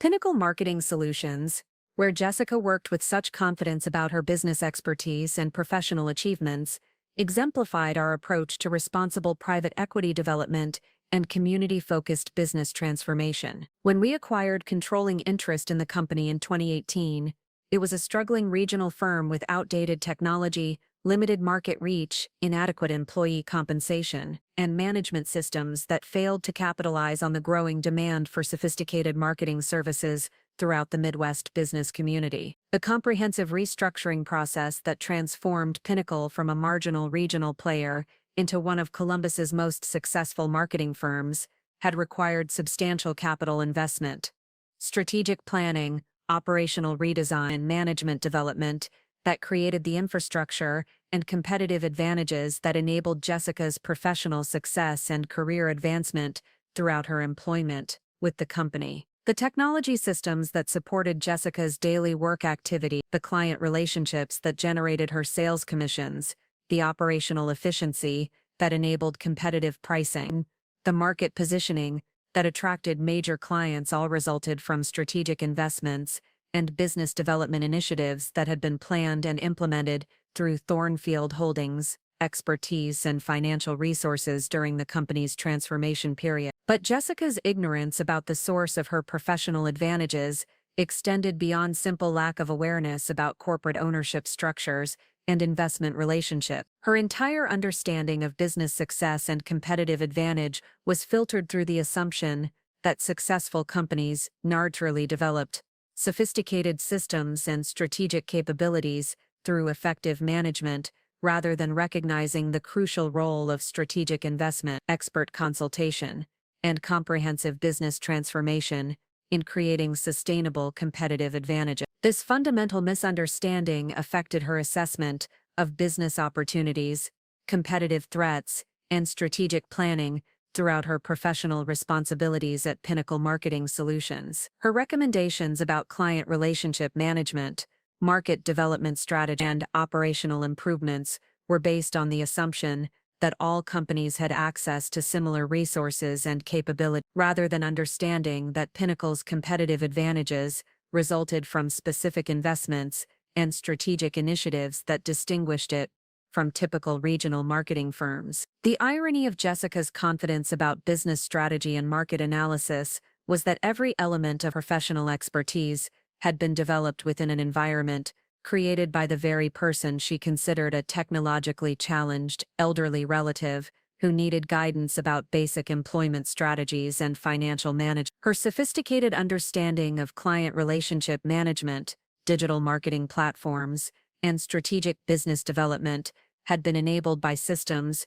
training programs, and operational infrastructure that existed because of my investment decisions and business development expertise. But the most revealing aspect of Jessica's professional confidence was her complete comfort with sharing her business insights and strategic analysis during family gatherings, social events, casual conversations with friends and colleagues who appreciated her expertise about contemporary business practices and market development strategy. Her willingness to explain complex business concepts and offer guidance about professional development reflected her assumption that she understood how successful businesses operated and what distinguished thriving organizations from struggling competitors. During conversations about regional economic development, business news, and market trends, Jessica would provide detailed analysis and strategic recommendations with the authority of someone who believed she understood the fundamental principles of business success and competitive advantage. Her assessments of other companies' strengths and weaknesses,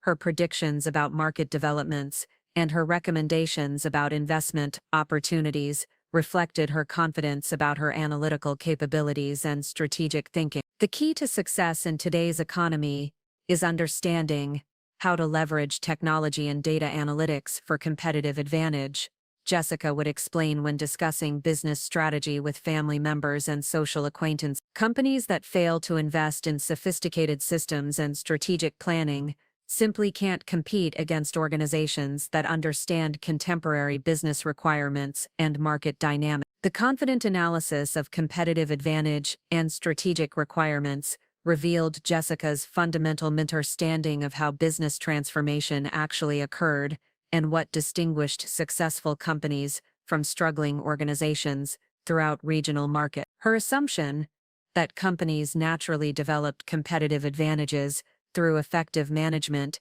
and strategic thinking demonstrated her ignorance about the crucial role of capital investment, expert consultation, and comprehensive business development in creating sustainable success. This misunderstanding would prove particularly significant when Jessica's employment security and professional future became dependent on her ability to understand and navigate complex relationship between business ownership, strategic investment, and family loyalty obligations that determined her continued access to the sophisticated business environment that had enabled her career advancement and professional achievement throughout her employment at Pinnacle Marketing Solutions. The family meeting that Jessica had planned to address the employment situation and financial circumstances would provide the perfect opportunity for her to demonstrate her fundamental approach to elderly family management and her understanding, appropriate respect obligations, and generational authority relationships that distinguished responsible family members from those who prioritized personal convenience over traditional values and family loyalty requirements. The conversation that would trigger the most comprehensive demonstration of private equity authority in Ohio business history occurred on September at 7:30 p.m. in my modest living room, when Jessica arrived with printed materials, strategic planning document, and the confident demeanor of someone prepared to solve what she perceived as a family crisis requiring immediate intervention and professional guidance from younger relatives who understood contemporary economic realities. Jessica had clearly spent considerable time preparing for this meeting, bringing detailed job listings for positions suitable for seniors, government assistance program applications, and a comprehensive budget worksheet that would help me manage limited resources more effectively during this challenging transition period. Her professional presentation reflected the same strategic thinking and problem-solving approach that had made her successful at Pinnacle Marketing Solutions. Maggie, we need to have a serious conversation about your financial situation, Jessica began with the authoritative tone she used for difficult client presentation. Losing your job at your age is obviously a major problem, and David and I want to help you develop a realistic plan for moving forward that acknowledges the limitations you're facing. The immediate characterization of my age as a limitation and her assumption that I needed help developing a realistic plan revealed Jessica's fundamental approach to elderly crisis management and her comfort with assuming decision-making authority over someone she considered incapable of handling complex situations. We've researched several options that might work for someone in your circumstances, she continued, consulting her prepared materials with business efficiency. There are part-time retail positions at stores like Walmart and Target that specifically hire seniors, along with food service opportunities that provide flexible scheduling and don't require advanced technical skills. The recommendation that I should pursue retail or food service employment that don't require advanced technical skills demonstrated Jessica's assessment of my capabilities and her understanding of appropriate career expectations for elderly workers who lacked the qualifications necessary for professional positions. But the statement that would transform this family meeting into the catalyst for Jessica's comprehensive education about respect, humility, and the true meaning of financial authority came when David attempted to offer emotional support during what he perceived as a difficult conversation about my reduced circumstances and employment challenges. "Mom, I know this is probably scary and overwhelming," David said with genuine compassion. "But Jessica and I want you to know that we're here to help,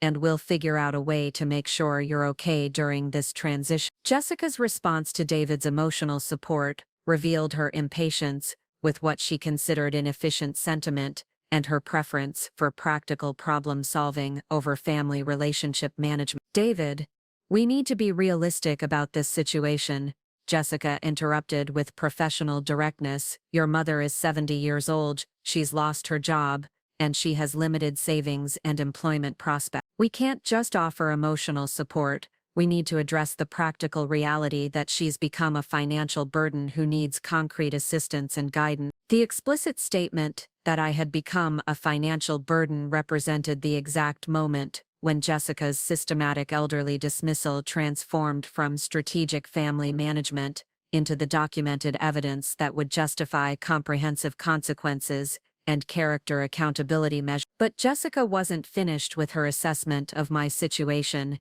and her recommendations for appropriate family intervention strategy. "The truth is, Maggie, you're nothing but a financial burden now that you've lost your pathetic little job," Jessica continued with the confident directness that characterized her approach to difficult business negotiation. "You need to stop expecting handouts and figure out how to support yourself like other unemployed seniors, instead of depending on your adult children to solve your problems." The characterization of my employment at Henderson Insurance as a pathetic little job and her directive that I should stop expecting handouts revealed Jessica's fundamental understanding of our family relationship dynamics and her assessment of appropriate elderly behavior during financial emergencies. "We're willing to help temporarily," Jessica explained, "but you need to understand that David and I have our own financial responsibilities and career goals. We can't be expected to support you indefinitely just because you didn't plan adequately for retirement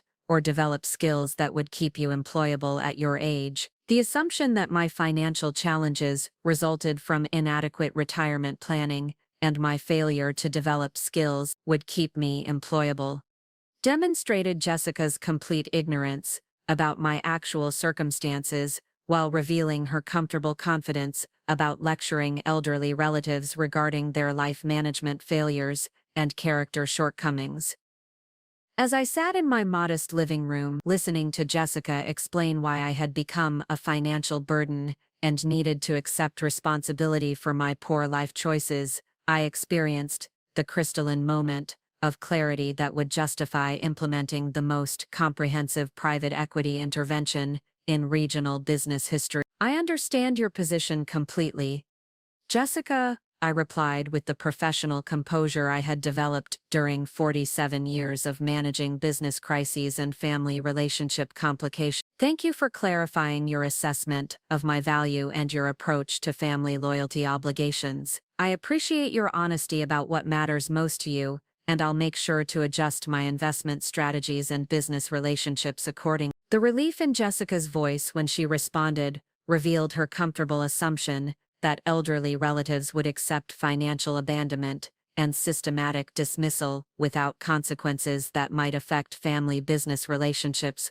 or inheritance expectations. "I'm glad you understand, Maggie," Jessica said with obvious satisfaction. "We just want you to be realistic about your situation and take responsibility for finding solutions, instead of expecting us to fix everything. You're an adult, and adults need to handle their own problems." The confident dismissal and immediate transition to discussing their weekend plans demonstrated Jessica's complete lack of concern about potential implications of declaring her mother-in-law a financial burden.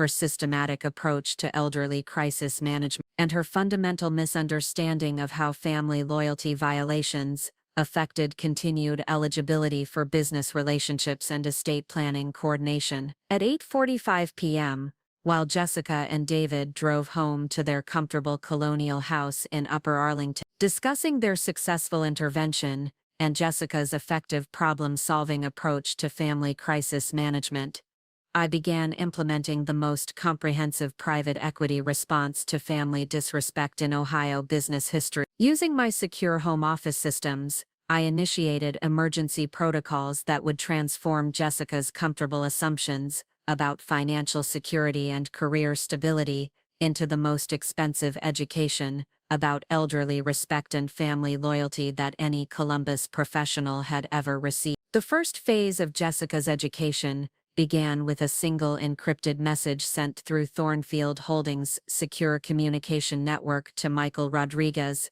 CEO of Pinnacle Marketing Solutions, requesting an emergency board meeting to address urgent concerns about company culture and employee conduct that threaten our investment security and operational standards.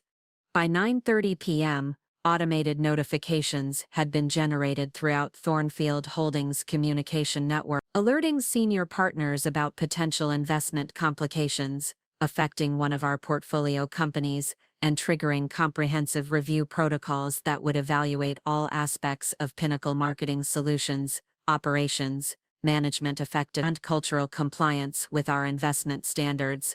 At 10:15 p.m., I placed a secure conference call with David Chen, our senior partner for regional investment oversight, and Patricia Williams, our director of corporate compliance, to discuss implementing beneficiary conduct assessment protocols that would determine whether family relationship violations warranted comprehensive business relationship modifications and estate planning revision. We have a situation that requires immediate evaluation, I explained during our emergency consultation. A family member with employment connections to one of our portfolio companies has demonstrated systematic disrespect for elderly family members and explicitly characterized financial assistance as handouts that represent burden rather than family loyalty obligations. The documentation.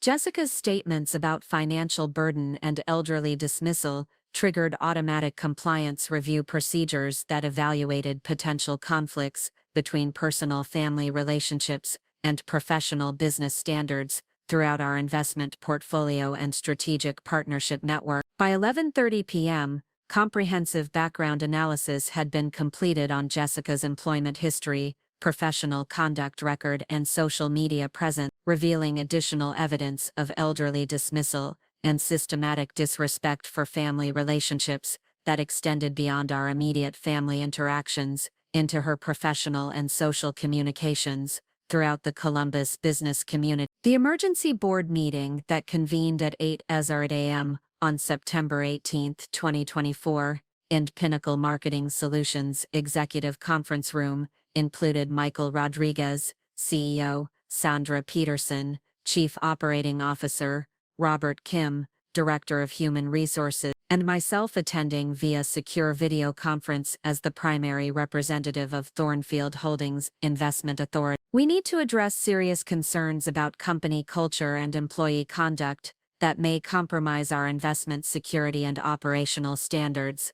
I began with the professional directives that characterized our investment oversight responsibility. Specifically, we've documented systematic disrespectful behavior toward elderly community members by a senior employee whose conduct violates our corporate values and community involvement requirement. The presentation of security footage and audio recordings from the previous evening's family meeting provided comprehensive documentation of Jessica's statements about financial burden, elderly dismissal, and her approach to family relationship management that directly contradicted Pinnacle Marketing Solutions' stated commitment to community respect and family value. This behavior represents exactly the kind of toxic attitude that destroys company culture and undermines our commitment to community involvement and social responsibility, Michael Rodriguez said after reviewing the evidence. If our regional sales director believes elderly family members are burdens who should figure out their own problems,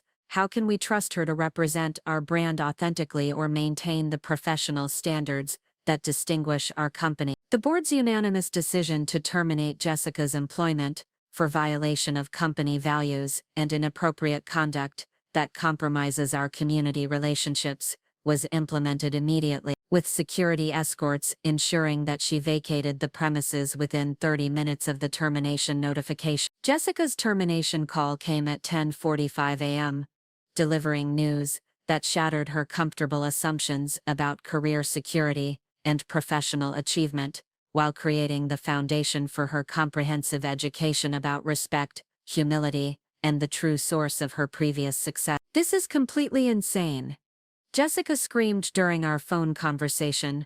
"I'm being fired for having a private family conversation. How is anything I said to you relevant to my job performance or professional qualification?" "Jessica," I replied with calm authority, "I think it's time you learned something important about your professional success and the business relationships that made your career possible."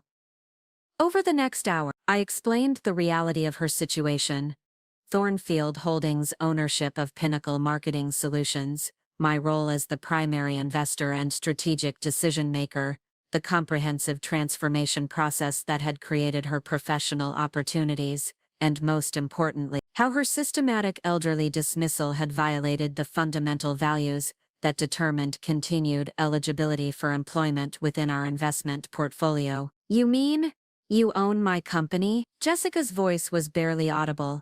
78% controlling interest, I confirmed. "And the $50 million investment that transformed Pinnacle from a struggling regional firm into the successful company where you built your career, that was my capital, deployed through strategic planning that created every professional advantage you've enjoyed." But Jessica's education about respect and humility was only beginning. The comprehensive review of her professional conduct and family relationship management had triggered additional consequences that would affect every aspect of her comfortable lifestyle and financial security. The luxury BMW lease that Jessica drove was financed through Midwest Auto Financial, a subsidiary of our investment portfolio. The automatic lease termination that occurred at 2:30 p.m. on September 18 required immediate vehicle return and left Jessica scrambling for alternative transportation. The colonial house in Upper Arlington's prestigious Riverside Green subdivision,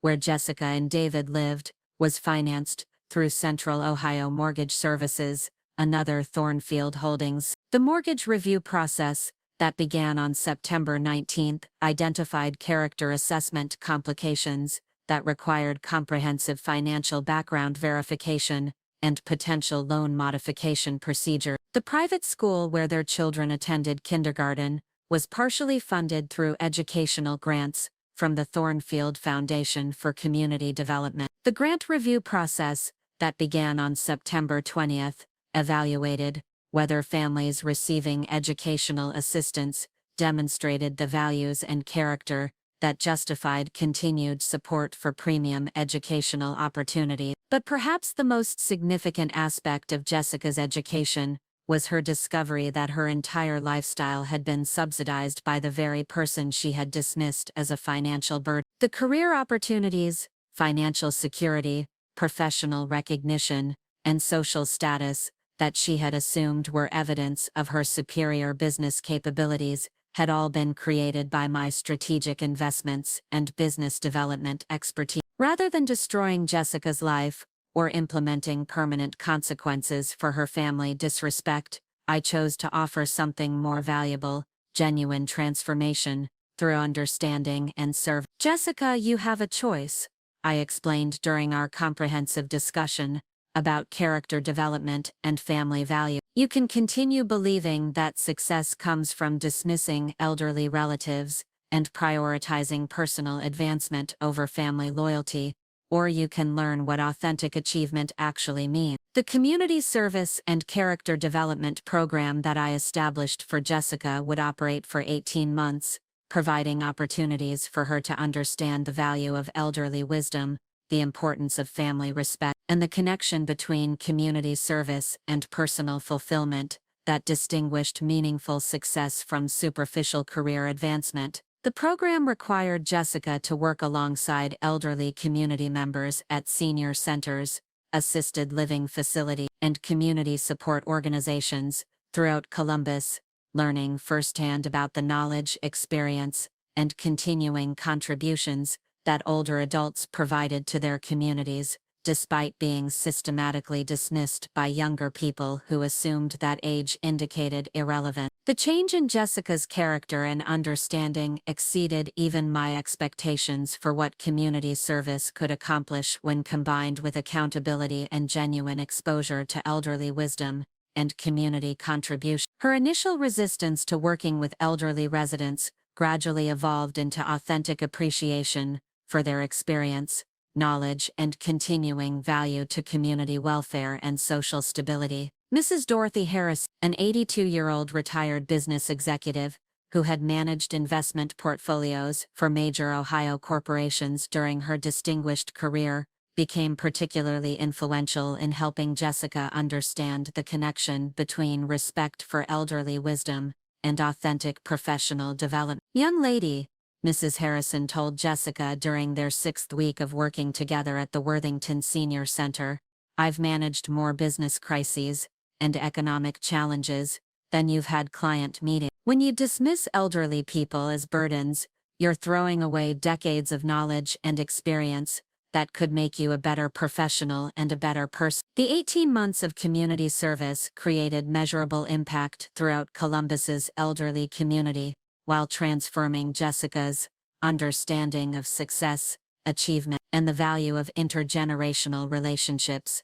that extended far beyond simple family obligations into authentic appreciation for wisdom, experience, and continuing contribution regardless of age or circumstance. Today, 5 years after her transformation began, Jessica works as Community Relations Director for Thornfield Holdings, coordinating our charitable initiatives and elderly advocacy programs throughout Ohio. She earns the same salary as her previous marketing position, but finds profound satisfaction in work that honors elderly wisdom, while creating opportunities for meaningful intergenerational cooperation and community development. Her marriage to David was strengthened rather than damaged by the crisis, as both of them learned valuable lessons about respect, humility, and the importance of family loyalty that extended beyond mere obligation into authentic appreciation and love. The children, now 10 years old, participate regularly in elderly community service projects and have developed genuine friendships with senior community members, demonstrating the kind of character development and intergenerational respect that distinguishes families who understand traditional values from those who prioritize material success over authentic relationships. As I write this conclusion from my beautiful lakefront home in Granville, Ohio, purchased openly with proceeds from my investment success, I'm surrounded by family photographs that document our journey toward authentic relationships, professional commendations that honor my business achievement, and community recognition that celebrates the lasting impact of our character development and community service program. The daughter-in-law who called me nothing but a financial burden discovered that respect for elderly relatives isn't optional accommodation, it's the foundation for authentic relationships, meaningful success, and the kind of family legacy that creates opportunities for genuine contribution across generations. The pathetic little job that had been dismissed as evidence of my limited capabilities became the catalyst for understanding that dignity isn't determined by job title, wealth isn't measured by displays of luxury, and true success comes from service to others, rather than accumulation of personal advantages at the expense of family relationships and community responsibility. Remember, respect for elderly relatives isn't just polite behavior, it's recognition of wisdom, experience, and continuing value that transcends current circumstances and acknowledges the foundation of knowledge and sacrifice that created every opportunity for authentic success. The person you dismiss as a burden today might be the very individual whose support, investment, and guidance made your comfortable lifestyle possible. My family learned that lesson through comprehensive character development and community service, but the education could have been much more expensive if they had chosen continued disrespect over genuine transformation. Sometimes the most valuable gift you can give someone is the opportunity to discover their better self through accountability, service, and authentic appreciation for the wisdom that comes from honoring those whose experience and generosity created the foundation for every meaningful achievement in life. The elderly woman you're tempted to dismiss might just own the company where you work, and her assessment of your character might determine whether you continue to benefit from opportunities you never earned or face consequences you never imagined possible.